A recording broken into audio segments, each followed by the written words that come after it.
Good evening, everyone. Welcome to our very first live with Might in Motion. Super excited to have you all here today. So a little bit about Might in Motion. It is a coaching group where we focus on how not having any excuses, doing the work and going above and beyond. And been very excited over the past month or so to share a lot of content on how to be a better leader within your organization. And today I'm bringing to you a guest speaker to talk more about overcoming boundaries that may be holding you back in your job. So who do I have with me? I have Dr. D. I love Dr. D. She and I have had a ton of opportunities to work together over the past probably 8 months now. And so I'm going to be quiet. I'm going to invite her to the stage here to tell us a little bit about herself and what her background is. Hi, Marianna. Thank you for having me on. I'm Dr. Danita Morales Ramos, and since that's such a big mouthful, you can call me Dr. D. I am the founder of Assert Yourself Mindset Coaching and Counseling out here in Virginia. I'm a clinical psychologist, mindset coach, and a global motivational speaker. And so, in a short, I help people get clarity in their lives. And so, in the entrepreneurial space, in the corporate space, I help high performers to be able to establish boundaries in their lives to have that quality of life. And so, that's me. Well, I am excited to have you here. I know you helped me overcome a ton of opportunities in my personal and professional life over the past 8 months. And I really loved your book, The Four Critical Habits to Overcoming Burnout. When we first started to work together, I was very overwhelmed, anxious, and just felt like life and work and everything was just so heavy, right? Why do you think so many people in business feel that way today? Well, the obvious is the last couple of years with the changes in our social environment, the changes in our work environment, our health environment, all these things like that, and just really having to navigate to what people are was calling about a year or so ago the new normal, right? Well, that was hard for a lot of people to do. Many people went to working from an office to working in the home and trying to parent at the same time while they are doing their jobs and trying to interact with their spouses in more hours out of the day, and just really trying to find work-life balance, if you will, not at work anymore, but at home. And so just really navigating a way to continue to have their personal identity as well as their identity as a family or as a partner has been challenging for a lot of people, and to maintain their high performance that's expected in the business space. So, do you think that work-life balance even exists? Work-life balance is just another fancy cliche that people turn around. Like, how do you balance that? How do you balance your life against work? Think about a scale, right? Is your life more than your work? Is your work more than your life? We really have to be very conscious of the language that we use, because the language that we use is indicative of our thinking process. So think about it. If I'm walking around saying I need work-life balance, I need work-life balance, I need work-life balance, and you're at work, you're not going to feel that way. And you're at home, you're not going to feel that way, because there's no such thing. What there needs to be is a sense of sensibility about what it is that you value. And I talk about that in my book, The Four Critical Habits to Overcome Burnout. Yeah, that is so true. There really isn't a balance. I mean, I am a mother. I have two young children. They're first and third grade. I have a husband and I have a full-time job. So, and you have a family as well and raise children. It's just there is no such thing as balance. It's really I found how do you integrate, right? How do you integrate those things and know that sometimes you might have to put a little bit more time on the work side, and other times it's the family side that has to have more time and devotion, and just trying to figure out what's best for your particular moment, right? So can I chime in on that for a minute? So the time, that's a key factor there with that work life balance. So that's literally how people are trying to conceptualize it. How do I spend just as much time at work, at home as I do at work, or vice versa, right? That's not the goal here. The Mhm. goal should be to be more have more value, a more value based mindset instead of the goal. Like, I need to check this box. Okay, I spent 2 hours with this kid, 2 hours with that kid. No, it's not really the quantity of time as much as the quality of time. So I just kind of wanted to Yeah. add that in there. That is so key, and I know many people have read the love languages, right? And I've even started to identify that in my children. What's important for my child, that individual, to feel like they're getting what they need in that relationship, or what does my husband need, or even what does my boss need, or my team at work, right? Like everybody that you work with has a different set of needs, and how are you living that, and how are you living that to really elevate everyone, right? And when you do that, you don't feel, at least for me, I stopped feeling so heavy. I stopped feeling like I had to manage every second of my life to meet these goals that really weren't, you weren't living, you're just checking boxes, Absolutely. right? Yeah. What do you believe are some common self-defeating beliefs, and how can we overcome them? So self-defeating beliefs about that work-life balance, that whole area, right? Well, one of the self-defeating beliefs really relates to kind of all of it. It relates to this idea of perfectionism, this idea of being everything to everyone all the time, right? And so, at work, we're in a business space, right? So at work, I'm not going to say no, for example, I can't do something because I'm afraid that people won't like me. And so I need to present myself as perfect. And I do Mhm. that multiple times to the point where I'm exhausted and i.e. overwhelmed. Yeah.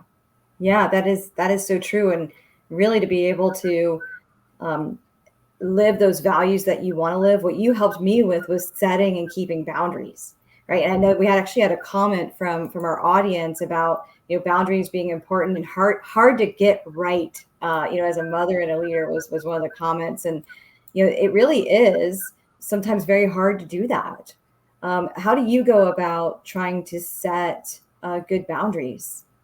So I don't often see a problem with people setting boundaries. If I do, it's because they haven't identified the problem first.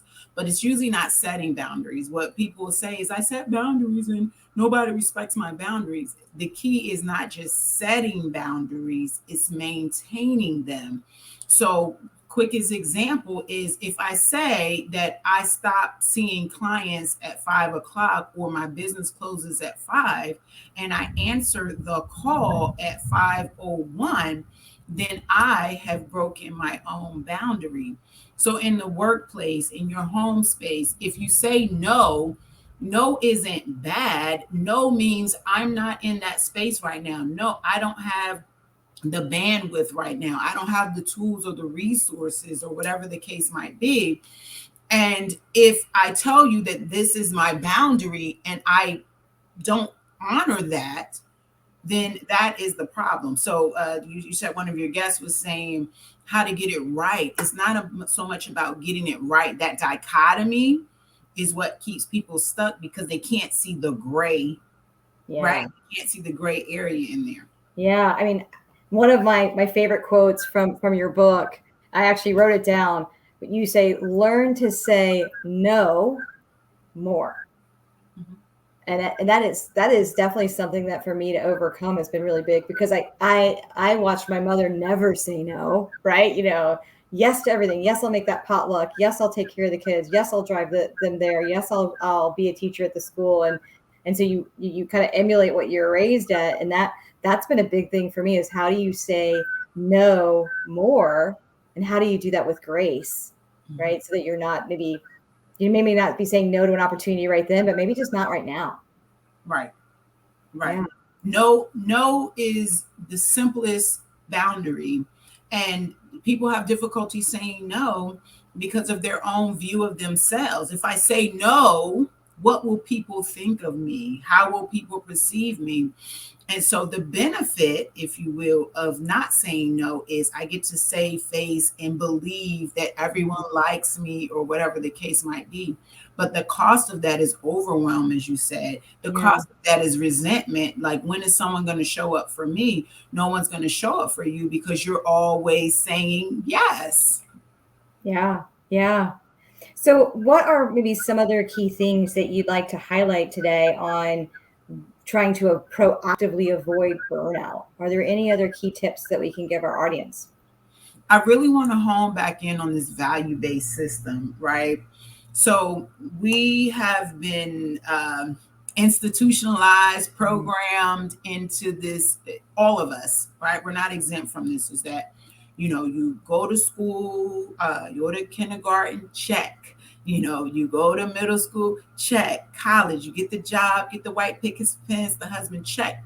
All of those are goals. And so many people are goal driven.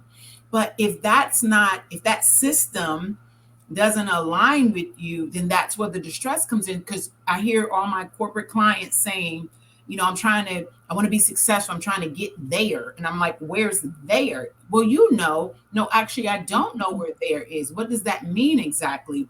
And then they'll stop because they hadn't really embraced past that programming that Yeah. there's such places there. Now, that doesn't mean they don't still achieve some goals, but what I help them to do is to identify the things that they value. What do you value about family?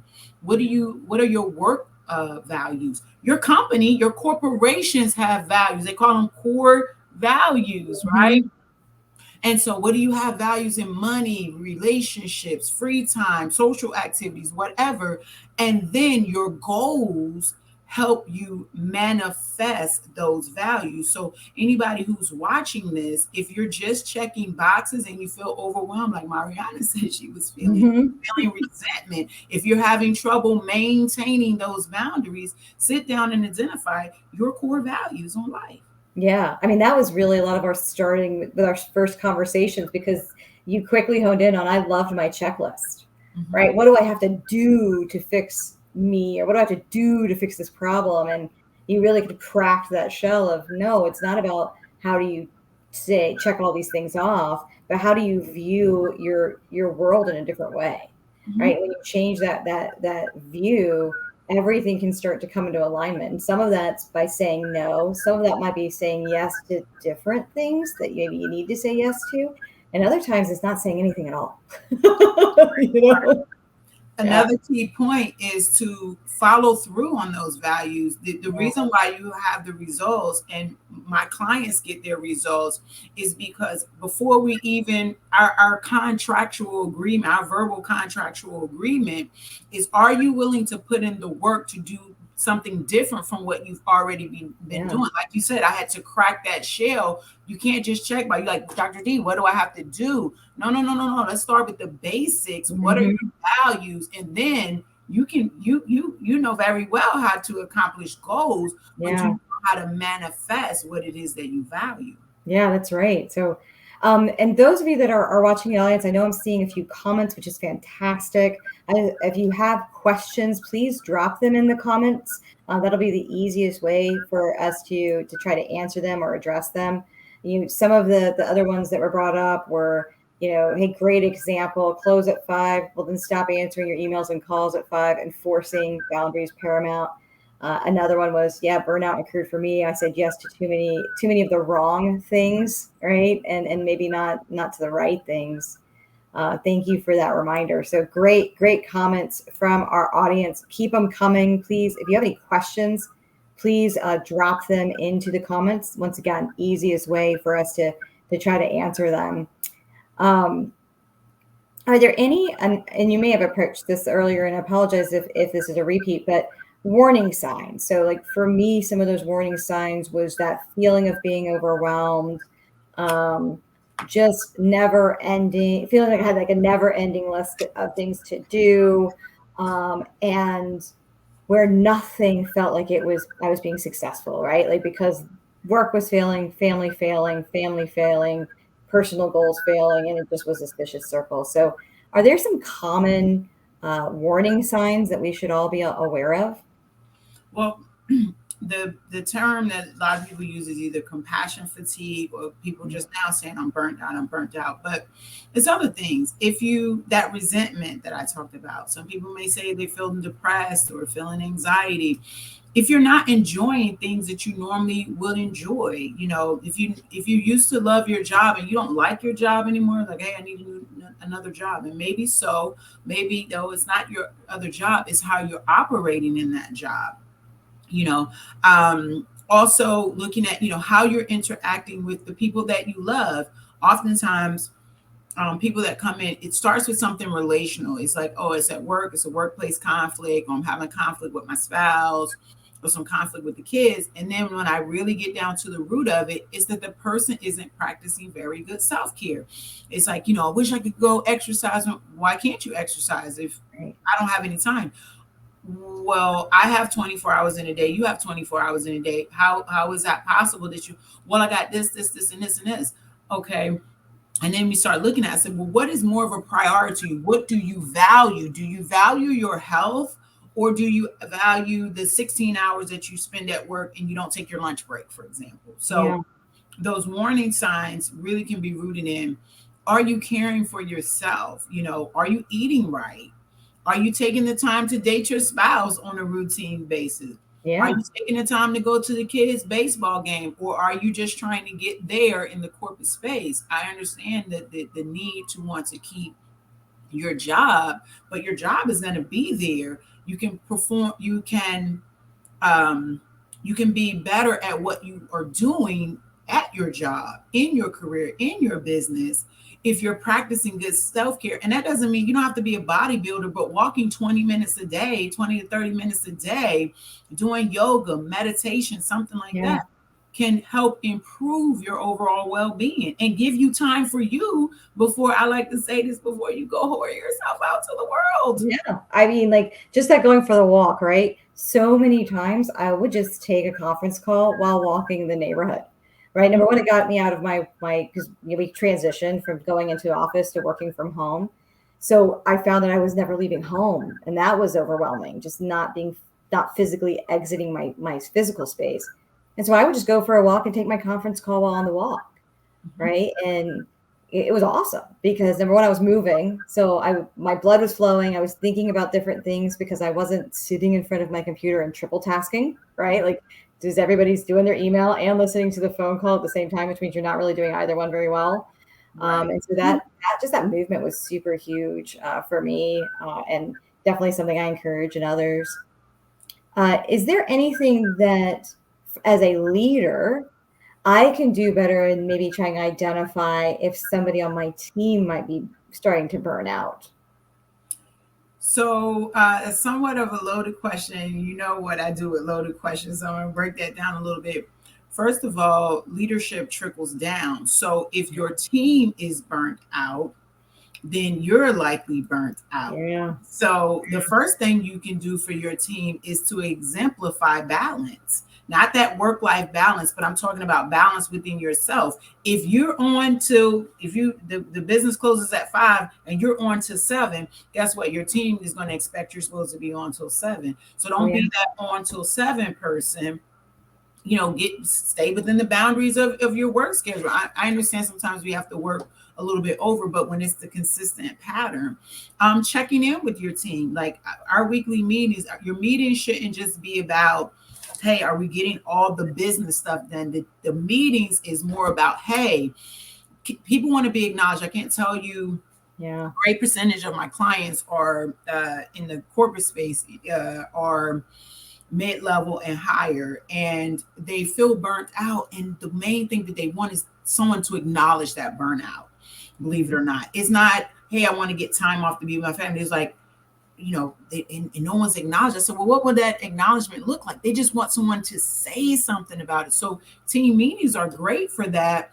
And every week I do my team meeting. I check in just like I do with my therapy and coaching client. What went well this week, right? What went well for you? and help and ask them to tie that into our core values. And then I said, what needs improvement? So I let my team tell me what's going on. I don't have to like look for signs. I've made an environment where they feel open to communicate with me challenges, and we hash it out right then. Oh, I love it. That's great, great feedback because when you're having those conversations, you learn so much more, right? You learn more about the people on your team, what motivates them, what might be issues that are hidden, and Mhm. that could be issues at work, and it could be issues in, in their personal space that maybe you can give some grace on, and that goes a long way, right? When you have an associate that you can give some grace to, man, then they show up even bigger and better when the time is right, which is so cool. Here's the other part of that, not just the team meetings, because I'm modeling this in the meetings, and I answer the same question I ask them. Like I'm not at the head of the table, like we sit in a circle, not the head of the table, like what went well, you know. It's we're having a discussion, but by me opening it up in front of everyone, then Yeah, throughout the week, if something comes up, I get the, hey, I'm running into this. So it's not like they wait a whole week to tell me this. I've created and modeled these behaviors. So what you want to do as a leader is to model the behavior that you want. I just finished talking to a one-on-one client about this last week. The same thing. They were like, I want the team to do this. I'm like, okay, so are you doing that? They was yeah, like, oh, right, I'm like, okay, they're not listening to what you're saying. You have to exemplify that. right. No, that is fire right there. I love it. I don't think we have any more questions coming in right now. At least I'm not seeing any new questions. So I know we're getting close to the 30-minute mark, and I do want to be respectful of everyone's time. I am in transportation. We like to arrive on time and we like to leave on time. So we will do that today. I want to share just really quickly. I'm going to pop up, hopefully, if I can get it to work here. We're going to add just a little summary from our conversation today. So, work-life balance, it's a myth, and so how do you kind of break that mindset that you have around that? There's value-based versus goal-based living. And when you're value-based living, you really are truly living your best life, and everything else really comes into line at that point. And in setting and the key part, keeping boundaries. I had to learn this very much the hard way, and it's been a game changer for me. Any other highlights from this conversation today, Dr. D, that you just want to call out? Just that middle block right there, the value based versus goal based. Just essentially, instead of that, like I said, that dichotomy, that value is the gray, because what's valuable to me may not be valuable to you. And just focusing in on what's important to me, and based on my culture, my family, whatever, and living that as opposed to just checking a box is super, super important. Totally agree. So as far as taking action, because I do think every conversation, you need to be able to walk away and take some action. There's two things here. Number one, follow us. Follow Dr. D. She posts some really fantastic stuff on Instagram. You're also on Facebook, and I think you're doing TikToks now too, right? You're ticking and you're talking, which is awesome. I have not broken into that space. Most of you are connected right now via our LinkedIn Live. So you are connected with me via LinkedIn, but you can also follow me at Marianna_Might in Motion and Instagram. So drop us a DM if you want to continue the conversation offline. And that's how Dr. D and I got connected. We started a conversation offline, and it really, truly was a game changer for me. And then I will drop in the chat here. I'm going to do this real quick. Hopefully I can get it to work. I'm going to drop in the comments section the link that you see up here. Well, maybe if it's going to let me. It may not let me. Whoa, that's weird. Apparently, I can't comment on my own live. Mm. That is entertaining. But I will post it in LinkedIn. But this is a link to her book, The Four Critical Habits to Overcome Burnout. It is a great, quick read, but lots of nuggets of gold, as we like to say. So Mhm. please go out there, go online. Once again, I will post this on LinkedIn, so you have a link directly to the book. Is there anything else, Dr. D, from a taking action before we end it this evening? No, I think you covered, like you said, they can follow me on Instagram at follow Dr. DEEE. And I'm always posting something motivational. But I do want to thank you for having me on this platform and letting me share. No, thank you. I appreciate it. And for those of you at home, thank you so much for joining. Really appreciate it. And I hope you have a great night. Night.